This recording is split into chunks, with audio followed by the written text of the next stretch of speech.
अपूर्वा जी ने बोला कि स्किल्स बढ़ाना ये तो आपने बता दिया, पर आपने ये नहीं बताया कि कौन-कौन से स्किल्स बढ़ाना है।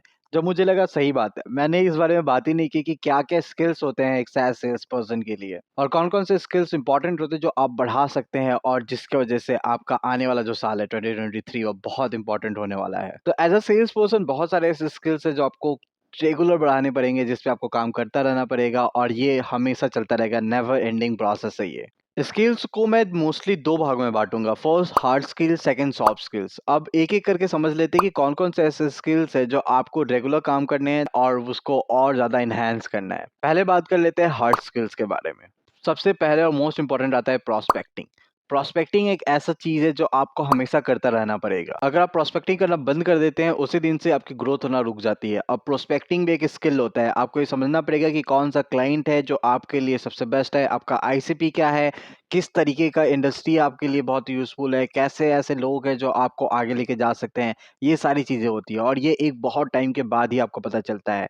मैंने बहुत सारे ऐसे लोगों को देखा है जो बहुत ज़्यादा सफ़र करते हैं डेमो बुक करने में, मीटिंग बुक करने में और बहुत सारे कॉल्स कर रहे होते हैं पर उनके डेमो बुक्स नहीं होते, बहुत सारे मेल सेंड कर रहे होते हैं पर उनके लिए मीटिंग नहीं शेड्यूल हो पाता क्योंकि उनकी प्रोस्पेक्टिंग स्ट्रॉन्ग नहीं होती है। तो प्रोस्पेक्टिंग एक ऐसी स्किल है जो आपको रेगुलर काम करना पड़ेगा, समझना पड़ेगा और एनहांस करना पड़ेगा। सेकंड आता है प्रोडक्ट नॉलेज।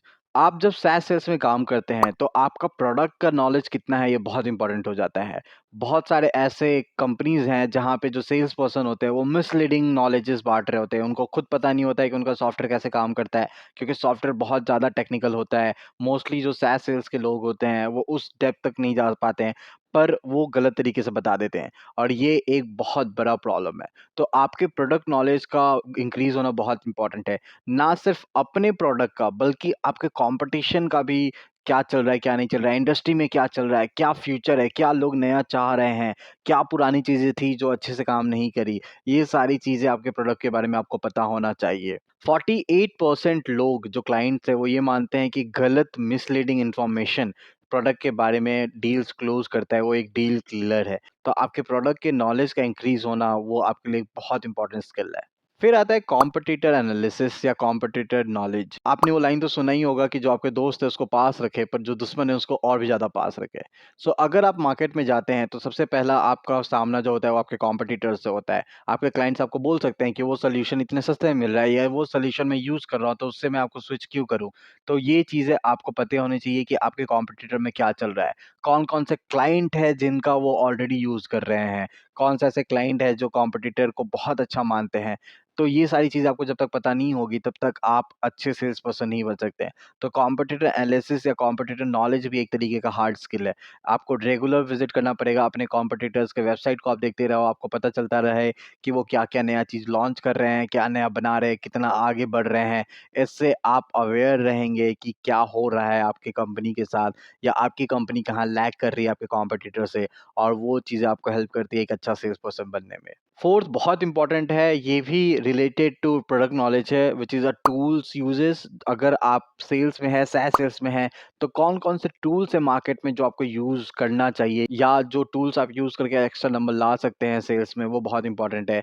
चाहे वो लीड जनरेशन के लिए हो या मेल ब्लास्ट के लिए हो या किसी और चीज़ के लिए हो, वो सारी चीज़ें आपको पता होना चाहिए। अलग-अलग टूल्स हो, सीआरएम्स हो, ये सारी चीज़ आपको यूज़ करना आना चाहिए। मैंने बहुत सारे सेल्स पर्सन को देखा है जो सीआरएम को यूज़ करने में बहुत ज़्यादा डिफ़िकल्टी फेस करते हैं। वो चीज़ें नहीं होनी चाहिए आपके साथ और आपको पता होना चाहिए कि ये सारे टूल्स कैसे यूज़ होते हैं। फिर आता है हार्ड स्किल में रिसर्च। ये रिसर्च प्रोस्पेक्टिंग का ही पार्ट हो सकता है, पर ये रिसर्च में आप अलग-अलग चीज़ें के बारे में रिसर्च करते हैं। आप अपने कॉम्पिटिटर्स का रिसर्च करते हैं, आप अपने क्लाइंट्स का रिसर्च करते हैं, किस क्लाइंट का कितना आपका कैपेबिलिटी है उसके बारे में रिसर्च करते हैं। अगर आप किसी कंपनी में जा रहे हैं, उसके सिस्टर कंसर्न कौन है, ग्रुप ऑफ कंपनीज़ में और कौन-कौन सी कंपनीज़ आती है, ये सारे रिसर्च करना बहुत इंपॉर्टेंट होता है। मार्केट रिसर्च करना इंपॉर्टेंट होता है कि मार्केट में और क्या नया आ रहा है, क्या नई चीज़ें हो रही हैं। ये सारी रिसर्च जब तक आप नहीं करेंगे, तब तक आप एक अच्छे सेल्स पर्सन नहीं बन पाएँगे या मेबी आप उतना डिलीवर ना कर पाएँ, जितना आप डिलीवर करने के कैपेबल हैं। ये तो हुई कुछ हार्ड स्किल के बारे में। अब आइए बात कर लेते हैं कि कौन से ऐसे सॉफ्ट स्किल है जो आपको मदद करते हैं एक अच्छा सेल्स रिप्रेजेंटेटिव बनने के लिए। सबसे पहला और बहुत इंपॉर्टेंट आता है आपका कम्युनिकेशन। अब कम्युनिकेशन सिर्फ वर्बल नहीं हो सकता है, कम्युनिकेशन आपका रिटन भी हो सकता है, आपके सोशल सेलिंग भी हो सकता है, आपका स्टोरी टेलिंग भी हो सकता है। तो आपका कम्युनिकेशन बहुत स्ट्रांग होना चाहिए और ये एक ऐसा स्किल है जिस पे आप लाइफ लॉन्ग काम कर रहे होते हैं। आपका कम्युनिकेशन हमेशा इंप्रूव हो रहा होता है, आपको पता चल रहा होता है कि कब क्या बोलना है, कब क्या नहीं बोलना है, कब सुनना है और कितना बोलना है। मोस्ट ऑफ द टाइम जो लोग होते हैं जब सेल्स में होते हैं, वो सुनते क्लाइंट को इसलिए हैं ताकि उनका जवाब दे सकें, और ये बहुत गलत अप्रोच है। अगर आप सिर्फ जवाब देने के लिए सुन रहे हैं तो आप वो सारी चीज़ें छोड़ रहे हैं। बहुत बार क्लाइंट बातों-बातों में आपको बता देता है कि ये नंबर्स है या ऐसे हैं, और वो आपको लिखना होता है। वो सारी चीज़ें आपको रिटन डाउन अपने डायरी में, अपने सीआरएम में डालना होता है, ताकि आप 1 महीने 2 महीने बाद जब वापस से कॉल कर रहे हैं क्लाइंट को, तो वो सारी चीज़ें, वो सारी इन्फॉर्मेशन आपकी मिस ना हो।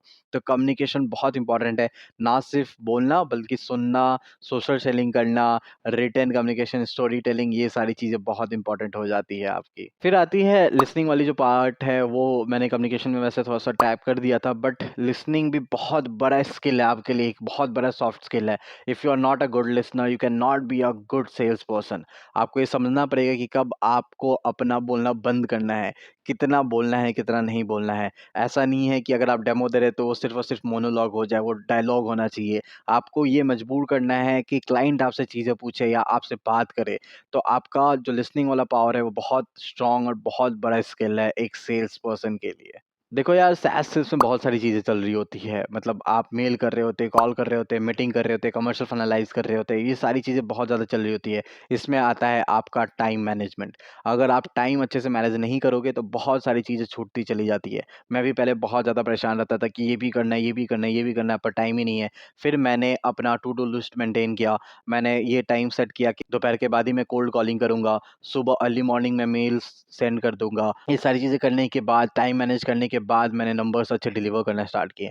तो टाइम मैनेजमेंट भी आपके लिए बहुत ज़्यादा इम्पोर्टेंट सॉफ्ट स्किल है। अगर आपको अपना खुद का टाइम मैनेज नहीं कर पाओगे, तो आप हमेशा याद रखना कि टाइम बहुत लिमिटेड है। इसी टाइम में आपको डील्स क्लोज़ करने हैं, इसी टाइम में आपको कॉल्स करने हैं, इसी टाइम में आपको मेल्स करने हैं।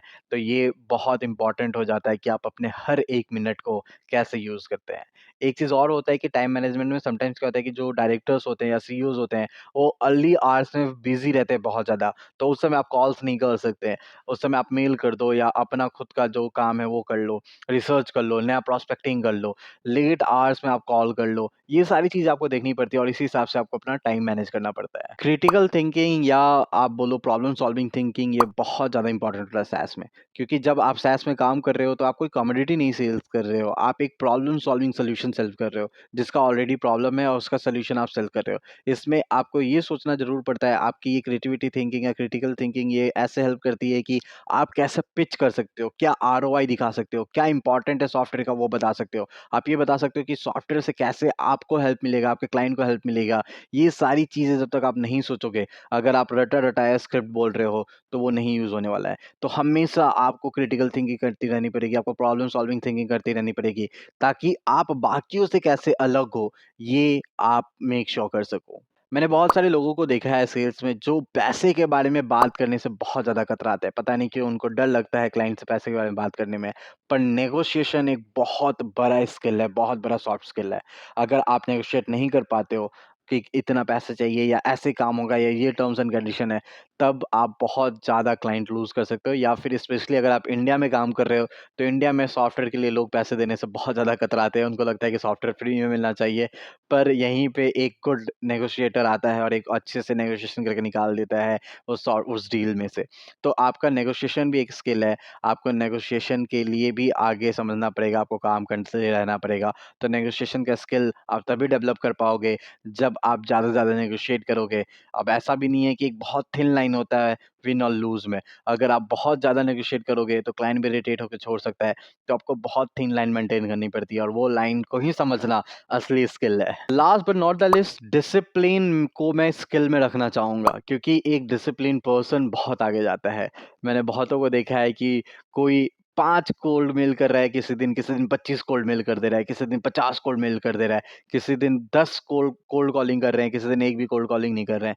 तो ये सारी चीज़ें आपको कहीं नहीं लेके जाने वाली है। एक डिसिप्लिन में रहना बहुत इम्पोर्टेंट है। अगर आप डिसिप्लिन में नहीं हैं, आपने डिसिप्लिन नहीं रखा है कि ये इस टाइम पे मैं ये कॉल करूँगा, इस टाइम पे इतने मैं मेल्स करूँगा, तो वो सारी चीज़ें छूट जाती है। तो डिसिप्लिन में रहना बहुत इंपॉर्टेंट है और डिसिप्लिन के हिसाब से ही चलना बहुत इंपॉर्टेंट है।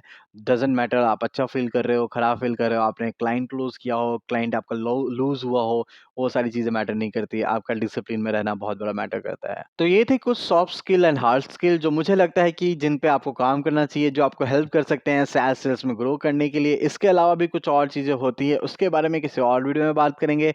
अभी तक के लिए इतना ही। Take care, see you in the next video.